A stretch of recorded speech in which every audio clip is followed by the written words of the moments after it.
Oke, selamat malam Bapak Ibu sekalian. Assalamualaikum warahmatullahi wabarakatuh. Salam sejahtera buat kita semuanya. Terima kasih untuk kesempatannya pada malam ini diberikan kesempatan saya untuk bisa memberikan beberapa materi yang untuk bisa membantu rekan-rekan reseller dari agent sampai dan stokis hingga klinik untuk meningkatkan penjualannya, khususnya untuk strategi penjualan reseller sendiri. Nah, pada hari ini perkenalkan nama saya Akmal, saya selaku dari tim support dari rekan reseller DNI Indonesia. Di sini saya akan mencoba membantu rekan-rekan semuanya di sini dalam weekly coaching rekan reseller DNI Indonesia. Di sini di mana diadakan setiap 1 minggu sekali di setiap hari Minggu pada pukul 19.00. Nah, untuk materi dalam Zoom ini pun akan direkam secara langsung dan nanti pun akan dibagikan kepada teman-teman yang lain yang belum bisa hadir pada Zoom hari ini. Oke, di sini saya akan menjelaskan yang seperti yang saya sharekan di beberapa grup. Nah, ini adalah materi yang penting, yaitu adalah bagaimana kita membuat planning untuk target penjualan. Nah, di sini ya, kenapa saya harus menjelaskan hal ini? Ini penting sekali teman-teman. Jadi rekan-rekan harus tahu, banyak orang memiliki target, banyak orang pengen penjualannya tinggi, tapi mereka nggak punya planning. Teman-teman, kita mau ke Bali aja, kita punya planning. Kita mau kemana, langkahnya mau kemana, pergi jam berapa, pesawat jam berapa, nyampe balik kemana aja. Nah, sama planning untuk mencapai suatu target atau pencapaian yang ingin teman-teman raih. Itu harus dibuat dalam bentuk skema planning. Nah, selama 30 sampai dengan 60 menit ke depan, kita akan bahas rangkaian planning atau langkah-langkah menciptakan suatu planning dengan cara yang paling mudah teman-teman dan tidak sulit ya, tidak sulit agar teman-teman bisa mencapai target penjualan yang diinginkan dengan planning yang telah dibuat di sini. Oke, sebentar saya mute dulu ya teman-teman ya. Ada yang ini agar model tadi terdengar dengan baik. Oke, di sini saya izin dulu untuk bisa share screen. Untuk tema kita pada hari ini dalam weekly coaching hari ini. Oke, di sini kurang lebih materi hari ini memakan waktu 30 sampai 60 menit. Nanti pun jika ada yang mau ditanyakan, nanti kita ada sesi tanya jawab juga, teman-teman bisa ditanyakan beberapa hal di dalamnya. Materi ini pun akan saya bisa share juga jika teman-teman mau mengulangi lagi kepada timnya, tim marketingnya atau tim reseller penjualannya sendiri, bisa disampaikan materi ini nanti pun akan saya sharekan. Dalam materi ini, dalam weekly coaching rekan reseller DNI Indonesia, ya, saat ini saya sendiri Akmal, selaku dari tim support yang akan menjelaskan dalam planning target penjualan, langkah-langkah membuat planning penjualan untuk mencapai target penjualan yang diinginkan. Oke, teman-teman, di sini saya akan mulai dalam weekly coaching rekan reseller DNI Indonesia dalam penjelasan planning target penjualan. Langkah-langkah apa untuk membuat planning penjualan ya, agar mencapai target penjualan yang kita inginkan. Ini adalah langkah-langkahnya teman-teman. Nah, di sini kita akan bahas selama 30 sampai dengan 60 menit ke depan. Ya, semoga ini bisa bermanfaat untuk bisa teman-teman terapkan dalam bisnis penjualannya untuk meningkatkan penjualannya bersama rekan reseller DNI sendiri. Nah, di sini pada poin ini saya akan menjelaskan. Ayo kita mulai dalam membuat planning perencanaan untuk meningkatkan target penjualan. Ada langkah-langkahnya teman-teman semuanya dalam untuk membuat suatu perencanaan untuk meningkatkan target penjualan teman-teman sendiri. Nah, di sini saya sudah buat 7 step sales plan atau 7 langkah membuat perencanaan penjualan. Teman-teman, ketika teman-teman membuat satu perencanaan planning, tujuannya kan omset. Tujuannya adalah target omset yang teman ingin capai. Ya, teman-teman membuat satu planning itu kan tujuannya cuma satu kan, jualan. Gimana penjualannya tinggi? Gimana caranya omset yang bulan kemarin atau tahun sebelumnya bisa lebih tinggi pada bulan ini dan di tahun ini? Nah, di sini saya berikan ada langkah-langkah yang mudah. Ada banyak pilihan sih teman-teman dalam membuat perencanaan penjualan, tapi di sini saya membuat dalam skema 7 step sales plan atau 7 langkah membuat perencanaan penjualan. Di mana di sini yang pertama kita akan bahas satu persatu di dalamnya. Yang pertama adalah tujuan. Yang kedua adalah target. Yang ketiga adalah struktur. Yang keempat adalah customer. Dan yang kelima strategi. Ya. Dan yang keenam adalah eksekusi. Dan yang terakhir adalah evaluasi. Nah, suara saya kedengaran ya teman-teman semua ya di sini ya. Suara saya cukup kedengaran. Jadi kalau misalnya ada yang kurang jelas, ada kurang terdengar, nanti diinfo aja pada kolom chat, nanti bisa langsung saya perbaiki. Ini ada 7 step sales plan, 7 langkah membuat perencanaan, ya, 7 langkah membuat perencanaan agar teman-teman lebih mudah untuk menerapkan perencanaan penjualannya. Kita akan mulai pada langkah yang pertama, teman-teman. Tujuan. Nah, di sini saya harus jelaskan dulu. Tujuan itu apa? Yang pasti tujuan itu adalah menetapkan tujuan Anda. Contohnya teman-teman mau liburan. Teman-teman kan tahu mau liburan nih kemana, untuk apa. Saat ini kebanyakan orang mau meningkatkan penjualan, tapi nggak tahu berapa yang mau ditingkatkan. Kadang-kadang yang penting lebih tinggi dibandingin bulan kemarin. Lo nggak bisa kayak gitu. Karena kenapa? Kalau kita tidak menguraikan tujuan kita nggak tahu apa yang mau dinaikkan, apa yang mau ditingkatkan. Nah, inilah pentingnya di langkah awal ini. Teman-teman kalau nggak punya langkah awal ini, planning teman-teman dalam perencanaan apapun hilang, sirna, nggak akan jadi apa-apa. Makanya tujuan itu penting. Contohnya teman-teman mau healing lah, mau liburan ke Bali, ke Lombok, ke Mandalika, lihat MotoGP dan yang lainnya. Tujuannya kalau nggak tahu, biarpun teman-teman punya uangnya, punya waktunya, kalau tujuannya nggak ada, buat apa? Nggak jadi apa-apa teman-teman semua di sini. Nah, inilah pentingnya menetapkan tujuan Anda. Nah, menetapkan tujuan Anda lah, menetapkan dan menguraikan tujuan Anda. Karena dengan Anda menetapkan tujuan Anda, maka Anda pun akan lebih mudah menguraikan tujuan Anda. Terlebih jika Anda sudah memiliki tim support penjualan reseller. Ini khususnya nih, para stokis, para distributor atau reseller yang mau cari reseller lagi, ya, selama dapat selisih profitnya, ini penting sekali teman-teman. Karena kenapa? Punya penetapan, kalau nggak diuraikan tujuannya akan sulit. Nah, setelah itu, Anda bisa melakukan analisis rekan reseller DNI lainnya yang berhasil untuk melakukan penjualan. Nah, kenapa saya bilang penting sekali tujuan? Nah, ini teman-teman harus tahu. Ini banyak dibahas di semua perusahaan penjualan manapun. Penting sekali untuk memahami nama unique value proposition kamu. Artinya, kamu bukan produknya teman-teman, tapi kamunya sebagai penjualnya. Apa sih membedakan kamu, reseller DNI kamu, dengan reseller DNI yang lainnya? Kenapa customer harus belinya di kamu dibandingkan dari reseller yang lainnya? Kan ada kategori unique value-nya. Kenapa customer harus belinya di kamu, bukan di rekan reseller lainnya? Nah, ini teman-teman tujuannya. Ini penting sekali teman-teman sekalian, unique value proposition-nya teman-teman sendiri. Menempatkan posisi teman-teman sebagai penjual dari produk DNI itu bagaimana? Ini tujuan teman-teman. Nah, dalam tujuan, nah kamu harus jelas tujuanmu bersama rekan reseller DNI itu apa sih teman-teman? Kadang-kadang kita bingung, kadang-kadang ada orang bergabung menjadi seorang penjual, tapi bingung, saya mau jualan Pak. Nah, jualan tujuan untuk apa? Karena kalau tanpa alasan, tanpa ada tujuan, kamu hanya sekedar jualan biasa. Kalau kamu punya tujuan yang kuat, kamu akan menjadi seorang penjual yang luar biasa. Nah, teman-teman menjadi seorang penjual yang biasa atau yang luar biasa? Karena menjadi seorang penjual yang luar biasa, tujuannya luar biasa. Menjadi seorang penjual yang biasa, ya tujuannya biasa-biasa aja teman-teman yang semua orang bisa lakukan. Tujuanmu bersama rekan reseller DNI itu apa? Apa yang menjadi tujuan dengan menjadi rekan reseller DNI? Pertama, apakah untuk berpenghasilan? Penghasilan tambahan? Atau mau jadi kaya? Atau mau bahagia? Atau ingin berbuat baik dengan produk yang dijual? Atau yang lainnya? Pertanyaan saya, teman-teman sudah memiliki tujuannya dalam kata-kata yang saya sebutkan di sini nggak? Berpenghasilan tambahan, kaya, bahagia, berbuat baik dengan produk yang mereka jual. Atau yang lainnya. Karena itu penting sekali teman-teman. Artinya teman-teman nggak sekedar jualan aja. Contohnya kita jualan, misalnya jualan beras. Tujuannya untuk apa? Karena semua orang bisa jualan beras. Oh ya, tujuan untuk nambah pemasukan. Oke, itu alasan juga. Alasan yang bisa kuat untuk meningkatkan penjualan teman-teman.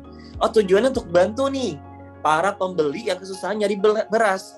Nah, artinya teman-teman sudah ada untuk mendapatkan penghasilan dan berbuat baik kepada calon customer-nya. Tujuannya itu harus jelas dulu teman-teman. Tujuanmu bersama rekan reseller itu harus jelas dulu. Nah, setelah itu, yang kedua teman-teman harus memiliki namanya target.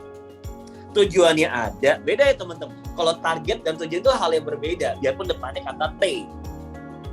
Ya, target itu dalam bentuk realistis angka. Ya, Kalau tujuan itu mau kaya, berpenghasilan, karena nggak ada nilainya kan, nggak ada nilai angka. Nah, kalau teman-teman punya tujuan tapi nggak tahu nilainya, sulit juga teman-teman dapatkannya. Nah, setelah tujuan kita masuk ke target. Memiliki target dengan angka yang jelas. Pak, saya mau punya penghasilan lebih tinggi, Pak. Berapa? Ya nggak tahu, Pak. Yang penting lebih tinggi. Loh, kalau teman-teman mau lebih tinggi, ternyata teman-teman nggak tahu angkanya berapa, ya nggak bisa lebih tinggi, teman-teman. Karena nggak mungkin itu bisa dicapai kalau angkanya aja sendiri tidak jelas. Dan yang kedua, harus realistis. Seorang penjual beras, mereka tidak akan berpikir seperti seorang penjual Lamborghini. Seorang penjual toko kelontong nggak akan mungkin berpikir sebagai seorang pemilik restoran besar. Artinya jelas angkanya dan realistis. Realistis itu bukan berarti tidak boleh besar, tapi harus sesuai dengan target-target yang sesuai dengan porsi kamu, agar kamu tidak bingung untuk mencapainya. Untuk apa sih memiliki target angka yang jelas dan realistis? Agar kamu tidak asal dalam melangkah karena sudah memiliki target yang jelas. Kadang-kadang teman-teman gini, udah punya tujuan jelas tapi nggak punya target. Artinya apa? Mereka ketika berjalan, langkahnya itu asal-asalan. Bingung. Karena nggak ada yang jelas, tidak ada yang realistis. Nah, ingat teman-teman, target adalah suatu proses, maka harus jelas dan realistis. Target itu kan dicapai dan prosesnya, teman-teman. Proses itu nggak mudah, makanya harus jelas dan realistis. Karena banyak faktor yang akan mempengaruhi proses untuk mencapai target. Maka jika target tidak dalam bentuk angka, maka proses mencapai target akan sulit dijalankan. Nah, ini loh teman-teman, pengen penghasilan lebih besar, pengen kaya bersama rekan reseller DNI, tapi nggak punya angka yang mau dicapai. Ini sulit teman-teman. Makanya target itu penting. Kalau teman-teman lihat semua corporate perbankan, semua sektor penjualan, pasti marketing atau salesnya itu dikasih target. Karena itu terbiasa. Karena kita sebagai seorang penjual, sebagai pelaku bisnis sendiri, memiliki target angka. Di klinik punya target angka berapa? Sebagai distributor punya target angka berapa? Stokis punya target angka berapa? Reseller memiliki angka target penjualan berapa? Sekarang bayangkan teman-teman. Kalau teman-teman nggak punya target ini, bingung untuk melangkahnya seperti apa? Karena belum memiliki target angka yang jelas. Nah, saya berikan contoh. Saya berikan ilustrasi yang mudah. Target Anda 50 juta, ini jelas. Kenapa saya bilang 50 juta? Ini berhubungan dengan namanya reward Kapadokia. 1 bulan bisa dapat 50 juta. Saya akan jelaskan bagaimana cara dapat angka 50 juta, Pak, selama 1 bulan. Ini akan saya jelaskan, caranya mudah banget, teman-teman. Kenapa saya harus jelaskan ini? Target Anda 50 juta. Target ini jelas dan mungkin realistis untuk Anda yang berproses. Pak, ini nggak realistis, Pak. Saya baru mulai, Pak. Nggak mungkin saya dapat 50 juta. Ya, kamu nggak mungkin selama kamu tidak melakukan prosesnya. Tidak menjalankan prosesnya. Ya, nggak mungkin 50 juta, 1 juta aja berat. Ya, 1 juta berat. Karena apa? Kamu tidak menjalani prosesnya. Karena angka itu, target itu harus ada, tinggal kita melakukan prosesnya. Di sini saya tuliskan target Anda 50 juta. Pasti bayangannya, besar Pak, sulit Pak, susah Pak, dan yang lainnya. Banyak berpikir seperti itu. Karena udah bilang susah, sedang kita belum berproses ya. Iya, semua orang memulai itu akan berpikir, susah Pak jalannya. Oh iya Pak, capek Pak. Contohnya kalau kamu ke Malang, misalnya contoh dari Surabaya ke Malang, belum pernah ke Malang, pasti bilangnya jauh. Karena kita belum pernah. Tapi kalau udah sering bolak-balik 3 kali aja teman-teman. Deket kok Malang cuma 40 menit. Sama, kalau terbiasa dan target 1 bulan ini cuma 10 juta, dapetin angka 50 juta pasti bilangnya susah. Coba kalau udah terbiasa dapat 50 juta, gampang, karena udah biasa. Nah, ini membiasakan agar terbiasa dengan target tersebut. Ini realistis kok teman-teman. Yang penting, target ini jelas dan realistis untuk Anda berproses. Ingat, tenang aja teman-teman, target ini bisa capai selama kamu berproses di dalamnya. Nah, setelah target, kamu harus menciptakan namanya suatu struktur. Nah, Pak, ini kan bukan company ataupun suatu perusahaan, Pak. Nggak usah pakai struktur. Ya, teman-teman, maksud saya struktur ini bukan hierarki. Dalam suatu perusahaan kan ada hierarki, chart hierarki, fungsinya HRD di mana, fungsinya manajemen ini bagaimana, pemasaran di mana. Bukan itu, teman-teman, yang saya bahas tentang struktur. Dalam sektor penjualan pun ada strukturnya. Kalau teman-teman lihat, misalnya perusahaan Astra punya supervisor, kepala cabang, dan punya tim marketing. Itu struktur dalam penjualan. Sama reseller. memiliki struktur penjualannya juga. Ada agent, ada stokis, ada reseller bisa get lagi reseller, atau misalnya reseller get namanya dropshipper. Nah, ini kan struktur artinya. Buat dan jabarkan struktur anggota penjualanmu. Sekarang teman-teman pernah nggak sih membuat garis teman-teman sendiri? Teman-teman itu punya berapa sih anggota penjualannya? Nah, teman-teman punya 2 pilihan dalam menciptakan suatu struktur. Ada 2 pilihan. Nah, ini teman-teman harus perhatikan satu poin ini. Saya pernah bahas di coaching weekly sebelumnya. Namanya adalah super team dan superman. Kamu boleh pilih yang mana? Apakah kamu menciptakan struktur dengan pola superman, atau kamu menciptakan struktur dengan menciptakan pola super team? Nah, kamu punya hak untuk memilih ini. Terserah mau yang mana. Nah, ini saya harus jelaskan. Buat dan jabarkan struktur atau anggota penjualanmu jika kamu memiliki super team. Nah, ini penting sekali teman-teman. Jika kamu memiliki super team, ini penting sekali. Nah, jika tidak, maka kamu harus menjadi seorang superman. Nah, kalau kamu nggak punya tim, jadi superman aja. Harus jadi superman. Karena nggak ada pilihan, kamu punya target. Nah, kenapa saya harus menjelaskan struktur ini? Dengan adanya struktur, maka kamu akan mampu membuat perencanaan penjualan kamu menjadi lebih mudah, dan pastinya seseorang yang menciptakan struktur dalam penjualan dan target planningnya, pasti orang itu dinyatakan orang itu berkualitas. Pasti teman-teman, semua apapun. Struktur itu ya akan menciptakan kualitas kamu nantinya. Karena kamu jelas target segini, saya punya berapa orang, atau saya sendirian. Kalau saya sendirian, berarti saya mampu mencapai target tersebut. Caranya bagaimanapun. Artinya itu kualitasnya teman-teman. Mau super team, mau superman, itu terserah teman-teman. Itu pilihannya teman-teman sendiri. Boleh mempergunakan super team, ataupun boleh mempergunakan superman. Itu kembali lagi. Itu pilihannya dari teman-teman semuanya di sini. Nah, di sini saya akan jelaskan. Teman-teman masih ingat ya kemarin dalam weekly coaching sebelumnya, saya jelaskan Anda bisa memilih 2 konsep struktur. Teman-teman mau pilih superman atau teman-teman mau pilih super team. Nah, itu menjadi pilihan teman-teman sendiri. Teman-teman, Pak, saya mau superman dan super team juga. Oh, boleh dua-duanya dijalankan juga. Artinya teman-teman boleh punya pilihan nih, mau jadi superman atau menjadi super team. Pak, saya superman juga, super team juga. Wah, itu hasilnya 2 kali lipat teman-teman. Tapi kalau teman-teman, oh Pak, saya mampunya saat ini super team dulu, Pak. Nanti sambil saya belajar jadi seorang superman bagaimana? Pak, saat ini saya sebagai seorang superman dulu, Pak. Sambil saya belajar bagaimana membangun jadi super team, Pak. Nah, ini penting teman-teman sendiri. Ya, Anda bisa memilih 2 konsep strukturnya. Teman-teman mau pilih yang mana? Superman kah atau super team kah? Nah, kalau superman, target 50 juta Anda capai sendiri tanpa mempergunakan tim. Bagaimanapun caranya, itu seorang superman, teman-teman. Kalau teman-teman lihat film Superman, nggak bisa digabungin dengan Avenger. Nggak bisa, teman-teman. Dia berjalan sendiri. Dan pastikan seorang Superman, teman-teman, satu hal yang harus diperhatikan. Seorang Superman harus memiliki kemampuan skill di dalamnya. Banyak hal. Sistem manajemen, sistem penjualan, closing, meningkatkan penjualan, repeat order, kemampuan persuasif komunikasi dalam penjualan, marketing. Itu seorang Superman, teman-teman. Itu wajib. Karena menjadi seorang Superman, lo sama. Film Superman, dia menguasai banyak hal. Bisa terbang, mampu, kuat, kebal, dan yang lainnya. Itu seorang Superman, teman-teman. Teman-teman boleh pilih sebagai seorang Superman. Tapi syaratnya, teman-teman harus memiliki kemampuan itu. Pak, bagaimana Pak saya punya kemampuan tersebut? Belajar media itu banyak hal. Di YouTube ada, podcast ada, training coaching itu ada, apalagi gratis diberikan di rekan reseller DNI. Ada ilmu-ilmu yang diberikan dalam penjualan, marketing, planning, dan yang lainnya, teman-teman. Nah, ini teman-teman boleh menjadi seorang Superman. Dan teman-teman juga boleh dengan membangun super team. Nah, saya sih prefer kalau teman-teman bangun namanya super team. Ini analogi yang mudah, teman-teman, yang saya sampaikan. Ya, analogi yang mudah.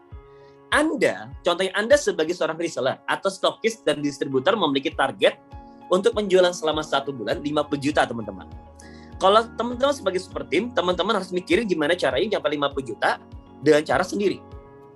Jualannya, harus meningkatkan marketingnya, sellingnya, dan yang lainnya. Tapi kalau teman-teman bangun super team, ya, kalau teman-teman bangun super team, artinya teman-teman bagaimana mengatur struktur di dalamnya. Teman-teman misalnya memiliki reseller 1, 2, dan 3. Amin-amin kalau beda 10 ya teman-teman. Wah, kalau 10 saya bilang gampang, teman-teman. Teman-teman udah punya 10 omsetnya, saya pastikan tinggi. Tinggal bagaimana teman-teman meningkatkan penjualan reseller, dibantu resellernya agar meningkat penjualannya. Kita sebagai yang memiliki tim dalamnya, memiliki tanggung jawab besar kepada tim kita. Kalau kita ingin memilih, choice-nya adalah super team. Pilihan kamu adalah menjadi seorang super team. Kita bertanggung jawab terhadap orang dalamnya. Tapi tanggung jawabnya kita, target kita, dibantu oleh semua tim kita.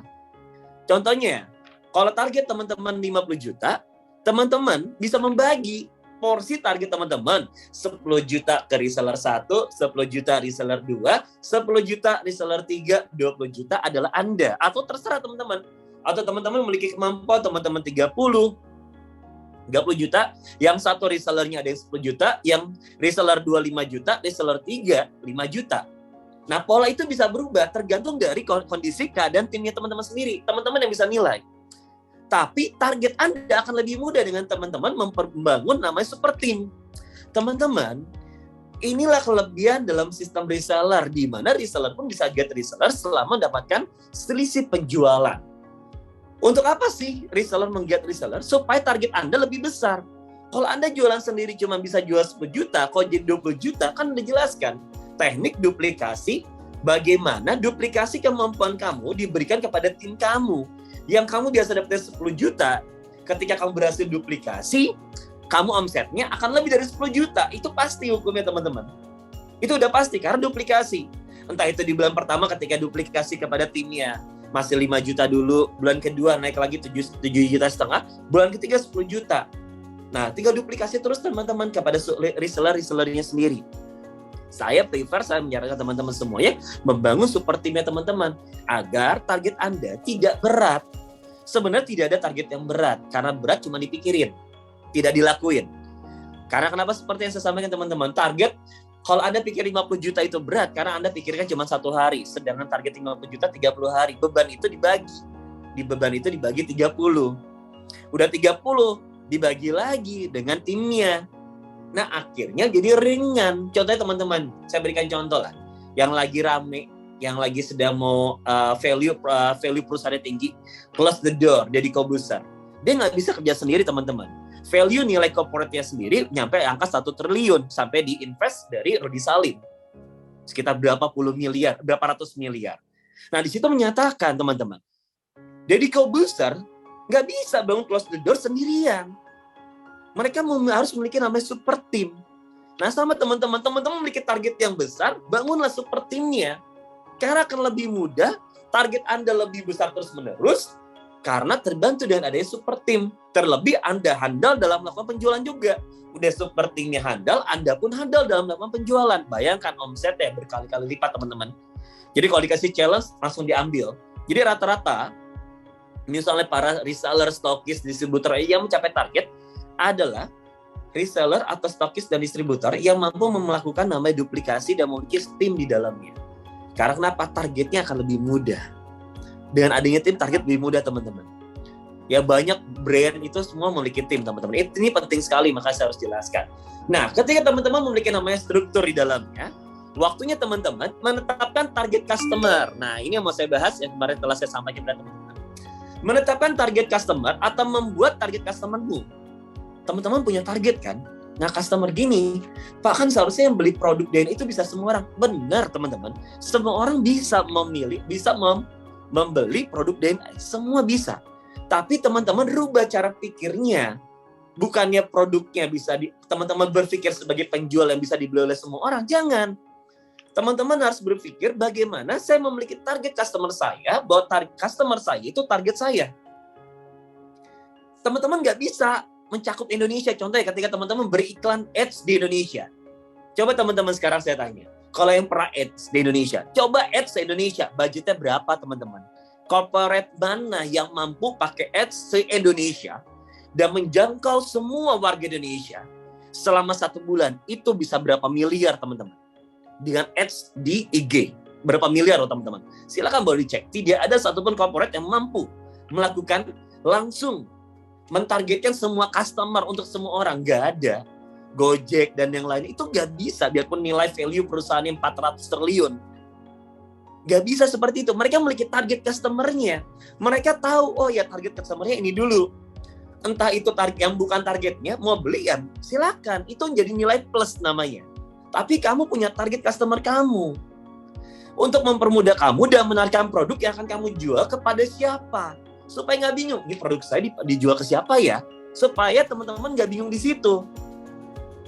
Jadi teman-teman udah tahu, oh ya produk ini bisa saya jual kepada orang ini. Karena itu target saya.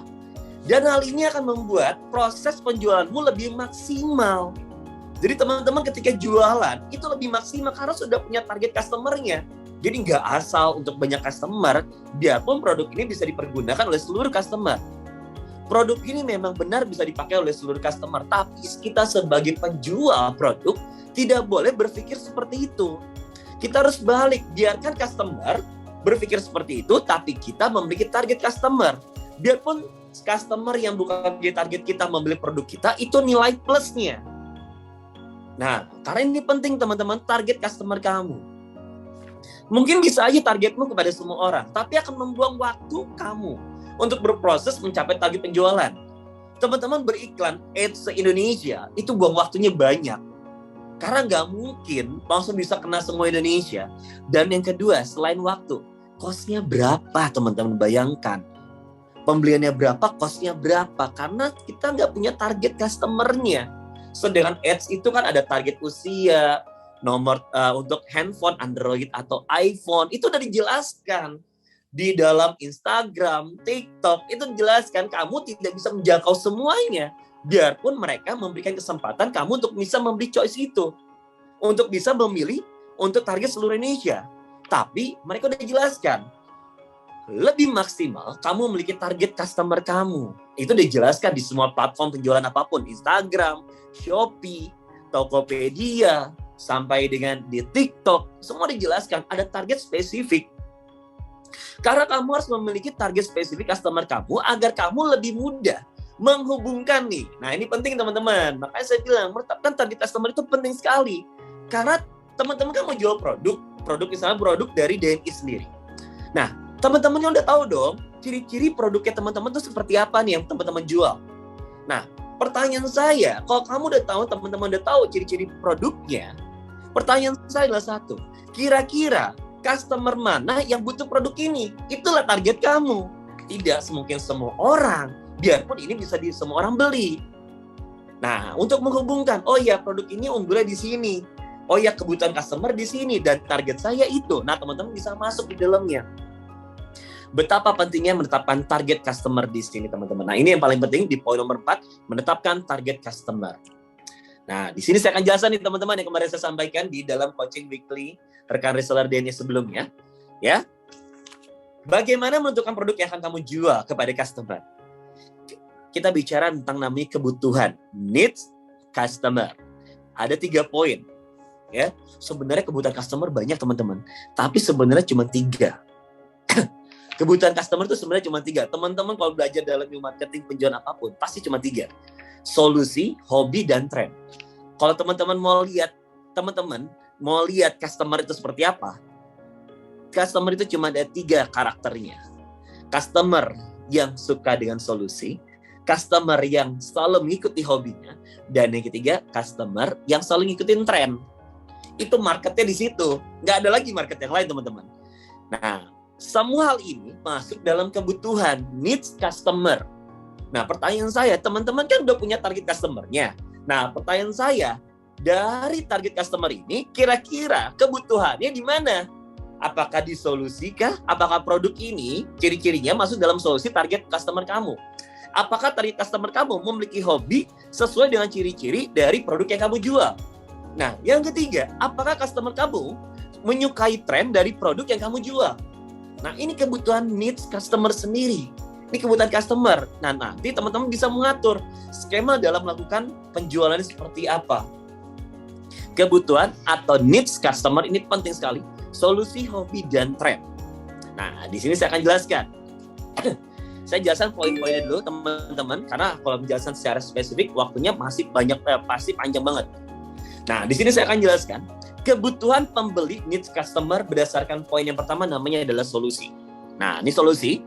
Solusi adalah setiap customer memiliki suatu kebutuhan. Teman-teman harus sadar, customer itu pasti punya kebutuhan. Tapi bukan berarti kita bisa melengkapi kebutuhan mereka semuanya. Ya tidak. Kita harus tahu target kita dulu. Karena setiap customer memiliki kebutuhan yang berbeda untuk permasalahan yang mereka hadapi. Nah, pertanyaan saya teman-teman, teman-teman udah tahu targetnya, udah tahu belum? Mereka punya kebutuhannya di mana dan permasalahannya mereka di mana? Nah, ketika mereka sudah tahu permasalahannya ketika teman-teman sudah tahu permasalahannya di mana, bagaimana produk yang teman-teman jual bisa memberikan solusi dari permasalahan customer itu sendiri, atau istilahnya adalah problem solving. Artinya teman-teman menjadi pilihan dalam solusi.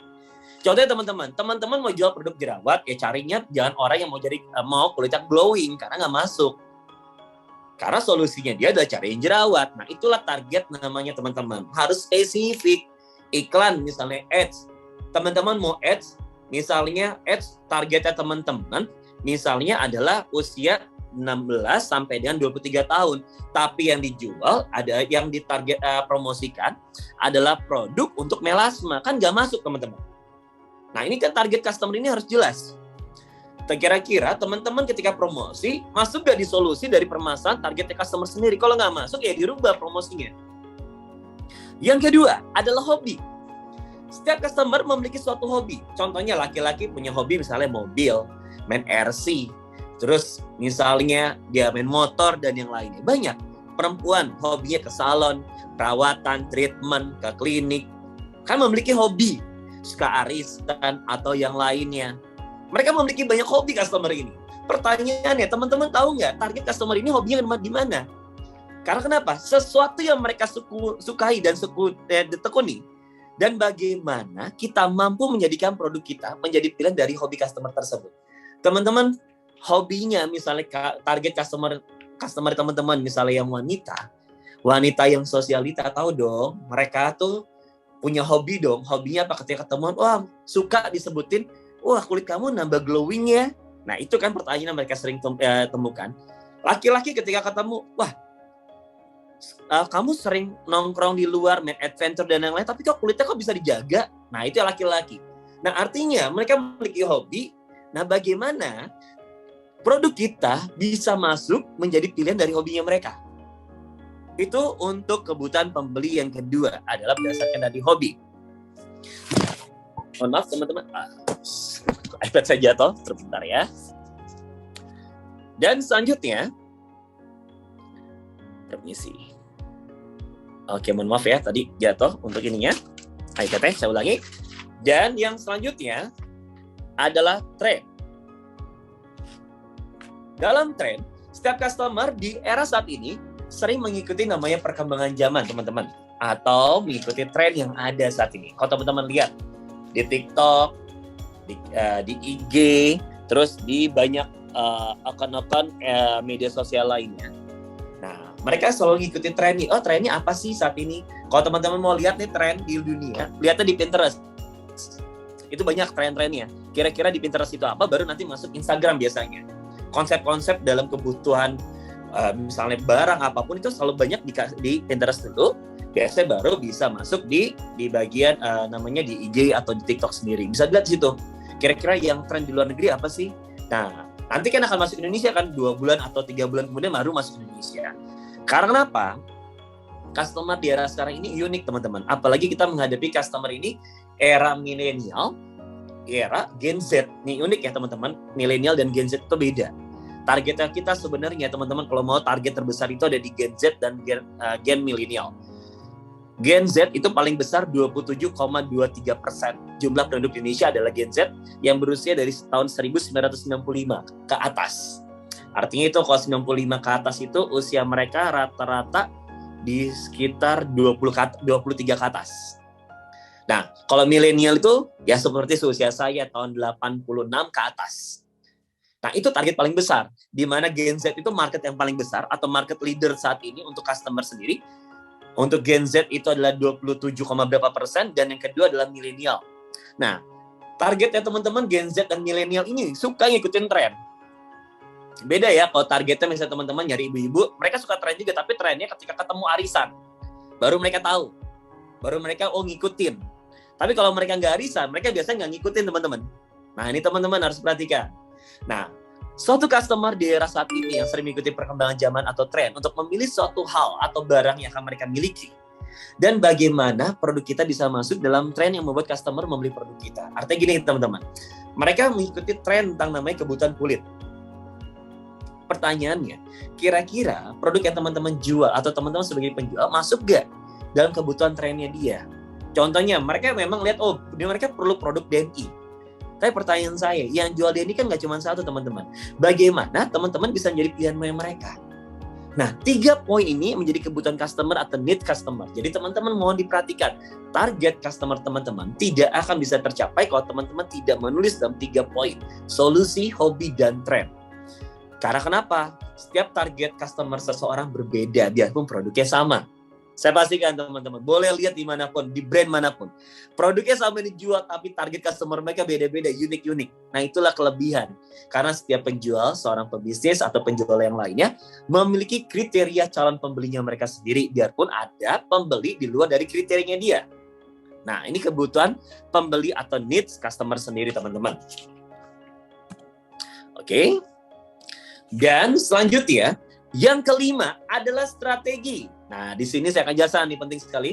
Setelah tahu target customer-nya seperti apa, waktunya dong kita membuat strategi atau membuat dan merancang strategi penjualan. Nah, teman-teman harus diperhatikan satu hal yang akan saya sampaikan di sini. Langkah 1 dan 4 yang sebelumnya saya sampaikan, yang pertama tujuan, target, struktur, dan customer itu adalah data yang kita perlukan. Nah, teman-teman harus tahu, langkah 1 dan 4 tadi, kalau teman-teman tadi catat, itu data yang teman-teman perlukan untuk membuat ini. Membuat dan merancang strategi penjualan teknisnya. Karena kalau teman-teman nggak punya datanya, pertanyaan saya cuma satu, strategi apa yang mau dipakai kalau nggak punya datanya? Betapa pentingnya data. Makanya banyak kan perusahaan itu mencari banyak seseorang yang memiliki kemampuan dalam mengolah data. Semua corporate besar, entah itu Gojek, banyak cari untuk yang ahli dalam big data. Karena itulah di zaman era saat ini, data sepenting itu saat ini. Nah, angka 1 dan 4 itu adalah data untuk membuat dan merancang strategi penjualan teman-teman. Agar nggak asal-asalan dalam menjualnya. Di mana secara umum, ada 3 tahap strategi penjualan yang bisa kita tetapkan untuk meningkatkan penjualanmu. Yang pertama, sales methodology. Ini umum ya, yang banyak dipakai. Yang kedua adalah sales stage. Yang ketiga adalah sales playbook. Ini berurutan teman-teman dan saling berhubungan. Bagaimana sih Pak sales methodology, sales stage, dan sales playbook? Saya akan jelaskan poin-poinnya. Spesifiknya kita akan jelas pada weekly coaching berikutnya. 3 strategi penjualan yang mempergunakan sales methodology, sales stage, sales playbook. Yang pertama adalah sales methodology. Ini adalah metode sales awal. Jadi teman-teman kalau melakukan ini, yang lainnya nggak bisa dilakukan. Sales methodology adalah sales awal yang dilakukan untuk cara pendekatan secara personal terhadap calon customer. Kenapa ini penting? Teman-teman kan udah punya targetnya. Tahu dong solusinya mereka butuh di solusi di mana, mereka punya hobi apa, dan kira-kira ngikutin tren apa. Nah, teman-teman tugasnya adalah melakukan pendekatan secara personal kepada calon target customer, teman-teman sendiri, dengan mempergunakan sales methodology. Metode ini sangat menentukan untuk mengarahkan customer kamu ke tahap konversi berikutnya. Contohnya, kalau dalam segmentasi penjualan sales, marketing, ataupun yang lainnya, ada namanya personal approach. Artinya kita melakukan pendekatan secara halus. Menggali seseorang kebutuhannya di mana, need customer-nya di mana, kenapa dia harus beli ini, kenapa dia harus beli itu. Nah, itu yang harus kita gali, namanya sales methodology. Ini metode dari zaman dulu sampai sekarang masih dipakai teman-teman. Mau cara offline dan online ini penting. Jadi mau zamannya berubah apapun, sales methodology itu nggak berubah karena pendekatan itu harus dilakukan. Itu penting sekali teman-teman. Yang kedua adalah sales stage. Setelah dilakukan sales methodology dan berhasil, nah teman-teman lakukan yang kedua. Metode ini menentukan tahap-tahap yang dibutuhkan saat konversi prospek customer kamu menjadi buyers. Stage itu adalah urutan tahap-tahapan apa ini. Ketika kamu udah kenal, udah melakukan pendekatan, udah deket nih, Nah, gimana caranya kamu bisa merubah konversi prospek kamu atau calon customer kamu menjadi seorang buyers dan pembeli hingga menjadi pelanggan dengan melakukan repeat order. Itu ada sales stage.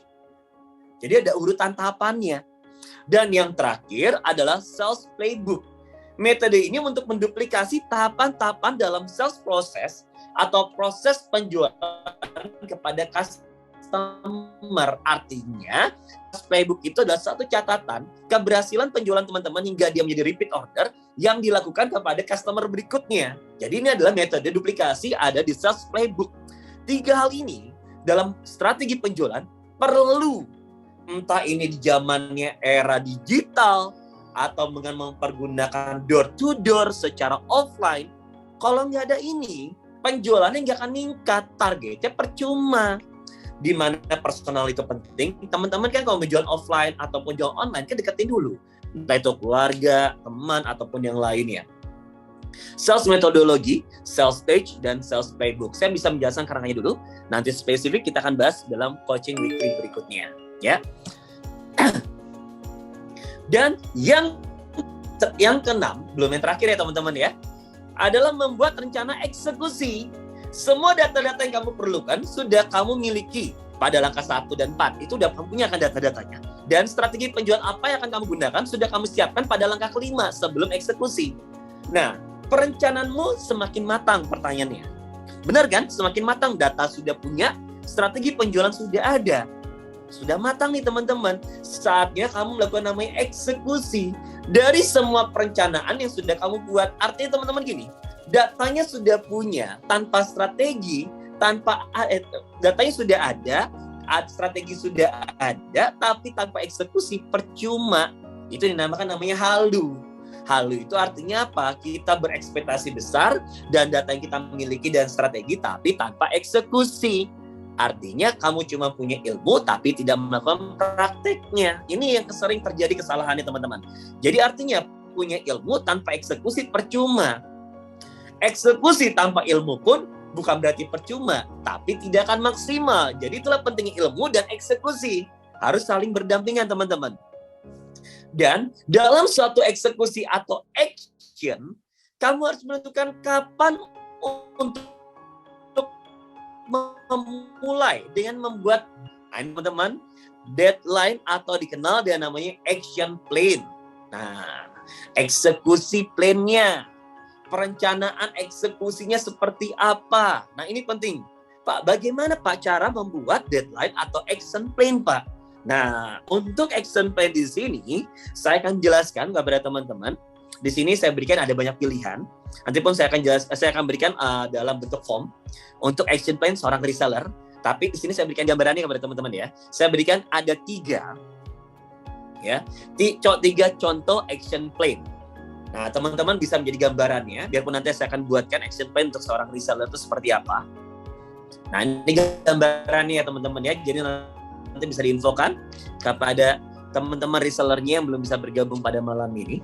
Contoh action plan yang pertama adalah personal, action plan marketing, dan yang ketiga action plan bisnis. Teman-teman, kalau teman-teman menjadi reseller, 3 ini penting. Nanti saya akan gabungkan menjadi satu, namanya DNI. Tapi saya akan berikan gambaran dulu kepada teman-teman. Action plan personal itu seperti apa? Ini kayak gini teman-teman. Ini personal. Contoh action plan untuk kebutuhan personal. Action plan untuk personal atau karir biasanya dilakukan banyak para karyawan. Tujuan, tugasnya apa? Apa yang perlu dilakukan, manfaatnya dan metode SMART ya. SMART itu specific, measurable, action, dan juga beberapa poin lainnya. Deadline-nya ada. Artinya ada time work-nya sendiri. Hasilnya sudah ada dan tanggal deadline selesainya kapan. Ini contoh action plan untuk kebutuhan personal. Kira-kira dibutuhin nggak sih teman-teman untuk reseller? Dibutuhkan, tapi bukan seperti ini. Nanti saya akan buatkan. Yang kedua, contoh action plan untuk keperluan bisnis. Nah, ini penting juga teman-teman. Untuk keperluan bisnis, itu adalah company action plan for business. Ya, teman-teman kan sebagai seorang pebisnis, ya, mungkin ada punya klinik atau punya tim reseller. Nah, jelas ada di owner tanggung jawabnya. tanggal dimulai dan deadline-nya, sumber daya apa yang dibutuhkan, dan resiko dan hasil kinerjanya. Nah, tapi pertanyaan saya, apakah ini dibutuhkan untuk reseller? Ya, tapi skemanya tidak seperti ini. Hanya beberapa poinnya saja. Ini gambarannya untuk play action plan untuk bisnis. Yang ketiga, contoh action plan untuk keperluan marketing. Tujuan campaign marketing. Untuk tujuannya marketing itu, teman-teman harus dibedakan. Untuk keperluan marketing itu bukan untuk jualan. Nah, teman-teman nih, ini opsi ini tuh beda kadang-kadang nih. Kalau kita dalam strategi penjualan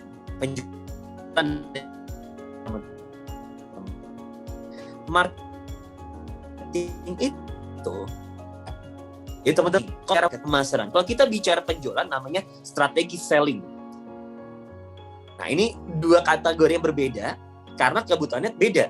Yang satu, kalau marketing akan membentuk awareness, kepercayaan. Yang satu akan membentuk omset profit karena jualan langsung. Nah, jadi teman-teman harus perhatikan nih. Nah, di sini ini adalah keperluan marketing, bukan marketing, adalah tugas. Terus siapa yang bertanggung jawab, test owner-nya, kerangka waktu, sumber daya yang dibutuhkan, biaya yang diperlukan, dan hasil kinerjanya. Kan tujuan hasilnya biasa marketing adalah campaign dalam awareness. Keberhasilannya barulah terbentuk namanya konversi untuk bisa dilakukan selling. Baru strategi selling bisa dimaksud itu. Jadi jualan itu tidak seperti jual produk langsung jadi yang kayak gitu. Ada strategi-strateginya pasti. Kerangka yang tapi teman-teman, Pak, kalau dalam reseller bagaimana, Pak? Yaitu adalah menggabungkan dari 3 hal ini dijadikan satu. Seperti apa, Pak? Nanti akan kita guru grup action plan untuk seluruh reseller dari reseller DNA sendiri. Nah, kita akan masuk di tahap yang terakhir, yaitu adalah evaluasi. Nah, evaluasi adalah membuat rencana evaluasi. Membuat perencanaan evaluasi dari strategi, eksekusi, proses yang telah dilakukan. Dan yang terpenting adalah melakukan suatu evaluasi dari target yang kita buat. Apakah sudah capai atau belum? Nah, teman-teman kalau berpikir gini, Pak, saya harus melakukan evaluasi, Pak, dari strategi yang saya lakukan, eksekusi, dan proses yang saya lakukan. Bagus, tapi mereka lupa. Pertanyaannya satu, dari strategi, eksekusi, proses yang dilakukan kemarin, targetnya udah capai belum? Kalau capai, apa yang dilakukan nih? Dievaluasi. Kalau belum capai, itu dievaluasi. Jadi, teman-teman ini, kalau ingin melakukan evaluasi, lihat di targetnya dulu. Targetnya grow up, atau statis, atau malah turun. Nah, ketika statis, dilihat, oh ternyata strategi eksekusinya masih sama seperti kemarin. Maka tidak terjadi peningkatan. Jika grow up, oh ternyata strategi eksekusinya berubah, beda. Kenapa turun? Oh ternyata tidak powerful strategi dan eksekusi dan proses yang dilakukan kemarin. Maka inilah pentingnya evaluasi. Teman-teman, kebanyakan orang terfokus pada 6 langkah berikutnya. Pada ini adalah poin juga yang paling penting. Karena langkah akhir inilah yang akan menentukan langkah baru Anda selanjutnya untuk menentukan atau membuat target dan strategi baru. Nah, strategi baru dan target itu bisa dilakukan ketika sudah dilakukan namanya evaluasi. Teman-teman mau rubah target, rubah strategi, jangan sehari 2 hari langsung dirubah-rubah. Karena apa? Dijalankan dulu, kasih periode waktu. Karena setahu saya, dalam melakukan evaluasi pekerjaan sales, marketing, atau dalam suatu corporate, bisnis, dan yang lainnya, ini terbagi ada 5 kategori waktu. Yang pertama adalah monthly atau bulanan. Kuartal 3 bulan, semester 6 bulan, yearly 1 tahun, atau deadline waktu di luar dari framework tersebut. Di luar dari 4 kategori di atasnya. Entah itu 1 minggu, 2 minggu, 3 minggu, 4 minggu, atau yang lainnya, sesuai deadline-nya masing-masing. Nah pertanyaannya, kalau evaluasi dilakukan pada targetnya belum ada waktu periode deadline-nya, ya terus pertanyaan saya, apa yang dievaluasi sedang targetnya aja belum jelas. Bagaimana kita ingin melakukan satu perubahan atau melakukan evaluasi, membuat strategi baru dan target yang baru, sedangkan deadline-nya kita belum ada. Itu akan sulit teman-teman. Inilah betapa pentingnya juga suatu rencana evaluasi yang bisa dibuat dalam monthly, kuartal, semester, dan 6 bulan, yearly, atau sesuai dengan deadline teman-teman sendiri. Contohnya Manlik, juta ya. Kalau nggak nyampe, oh ya dilihat strategi saya seperti apa, eksekusi saya seperti apa, dan proses saya seperti apa. Kalau saya mau capai 50 juta, apa langkah yang saya lakukan kemarin, saya rubah total. Karena saya mau mendapatkan target yang berubah. Oh ternyata target kemarin nyampe. Oh ya, saya mau meningkat jadi 75 juta. Berarti strateginya bukan dirubah, tapi di-upgrade namanya, ditingkatkan. Ya teman-teman, jangan sampai udah targetnya tinggi dirubah, itu salah. Kalau udah tinggi, udah nyampe, targetnya bukan dirubah, tapi ditingkatkan. Beda merubah dan meningkatkan. Ini beda sekali teman-teman. Karena konotasinya banyak orang berpikir ketika mau offset lebih tinggi, dirubah semua caranya. Salah. Kalau ingin dirubah caranya, ketika targetnya nggak nyampe, baru dirubah caranya. Tapi kalau kita targetnya udah sampai tapi ingin ditingkatkan, bukan dirubah. Ya, bukan dirubah tapi ditingkatkan strateginya, waktunya, strateginya, eksekusinya dan prosesnya ditingkatkan. Maka target yang kita ingin capai pun akan meningkat secara sendirinya. Inilah evaluasi teman-teman. Tahapan ini penting untuk meningkatkan atau mengetahui tingkat kemajuan dan pencapaian berdasarkan tujuan Anda. Ini penting sekali teman-teman. Karena kenapa? Anda punya tujuan, ya. Kalau Anda tidak evaluasi, Anda akan melakukan ini berkali-kali. Dan hasilnya ini teman-teman akan dapatkan. Dan tidak ini langkah apa aja yang harus Anda lakukan di masa yang akan datang. Contohnya, kenapa Gojek bisa melakukan namanya value evaluasi secara besar dengan melakukan IPO dan merger dengan nama Tokopedia? Karena dia udah melakukan evaluasi tahun-tahun sebelumnya, dia lihat value-nya apa, dia lihat apa yang akan terjadi masa akan datang, baru dia buat strateginya dengan evaluasi dari yang sebelumnya. Nah, inilah tahapan ini yang banyak para pelaku bisnis, penjual melupakan evaluasi. Karena kenapa? Evaluasi lakukan ketika bisnisnya turun. Salah. Mau turun, mau naik, mau statis, evaluasi penting. Karena untuk menentukan langkah apa saja yang akan harus teman-teman lakukan di masa yang akan datang. Karena di masa yang akan datang akan ada challenge-challenge yang berbeda. Proses yang berbeda, resiko yang berbeda, usaha yang berbeda, dan banyak problem yang berbeda-beda di masa yang akan datang nantinya. Nah, ini loh teman-teman. Nah, dalam materi ini, saya pun akan menjelaskan ya kepada teman-teman semua yang hadir di sini dan bisa disampaikan kepada seluruh rekan-rekan reseller yang belum bisa hadir pada malam ini. Dan jangan sampai terlewat di materi weekly coaching berikutnya. Ini penting banget teman-teman karena berhubungan. Saya akan baru menjelaskan cara buat planning untuk meningkatkan penjualan. Nah, di sini saya akan jelaskan meningkatkan penjualan berkali-kali lipat. Jadi teman-teman, bukan 2 kali lipat aja yang saya jelaskan, tapi berkali-kali lipat karena ada polanya. Ya. Jadi teman-teman bisa diinfokan weekly coaching berikutnya untuk meningkatkan penjualan berkali-kali lipat. Setahu saya ketika ada penjelasan seperti ini, biasanya pelaku bisnis, pelaku usaha, penjual pasti sangat antusias mendengarkan ini. Karena bicara cuan ya teman-teman ya. Meningkatkan penjualan berkali-kali lipat dari target sebelum yang pernah dicapai. Bagaimana meningkatkan, mengkali lipatkan hasil profit penjualan yang kita telah dapatkan. Gimana caranya? Ada beberapa teknis dan caranya. Next week, coaching rekan reseller DNI. Sampai jumpa, kita akan bahas di poin tersebut. Dan sebelum kita tutup, ya, see you next weekly coaching rekan reseller DNI. Saya ucapkan terima kasih pada teman-teman semua yang sudah hadir dalam untuk presentasi weekly coaching bersama rekan reseller DNI sendiri. Oke, sebelum saya tutup pada malam ini, saya sangat apresiasi sendiri untuk kehadirannya dari teman-teman, rekan reseller semuanya. Saya telah diberikan kesempatan waktu yang baik kepada teman-teman. Saya diberikan waktu oleh teman-teman, diberikan kepercayaan oleh DNI untuk bisa memberikan materi ini. Dan satu hal quotes terakhir teman-teman yang mau saya sampaikan. Sebelum nanti kita bisa tanya jawab ya teman-teman ya. Kalau ada yang mau tanyakan, silakan boleh raise-nya atau boleh langsung di kolom chat. Ya, kalau ada yang mau ditanyakan, mumpung masih ada waktu sekitar 5 menit ke depan. Sedikit saya punya menyampaikan quote satu hal. Dan ini saya akan lakukan terus berulang quotes ini. Teman-teman, satu hal. Apa yang kita ketahui itu adalah penting. Penting sekali teman-teman. Apa yang kita ketahui. Entah itu ilmu, strategi, dan planning. Itu penting sekali teman-teman. Tapi akan lebih penting jika kita praktekkan dari apa yang kita ketahui dan kita pelajari agar kita tidak menyia-nyiakan waktu yang kita dapatkan. Artinya, jangan hanya belajar terus-menerus tanpa melakukan action. Ya teman-teman, ilmu hanya sekedar suatu ilmu yang semua orang bisa dapatkan. Tapi action tidak bisa didapatkan oleh semua orang tanpa melakukan dalam suatu tindakan dan mengambil suatu peluang. Dari apa yang saya sampaikan di sini pada teman-teman, sedikit saya mau evaluasi pada hari ini kepada teman-teman semuanya. Apa yang saya sampaikan dari planning target penjualan yang dimana langkah-langkahnya ada 7 yang teman-teman bisa manfaatkan.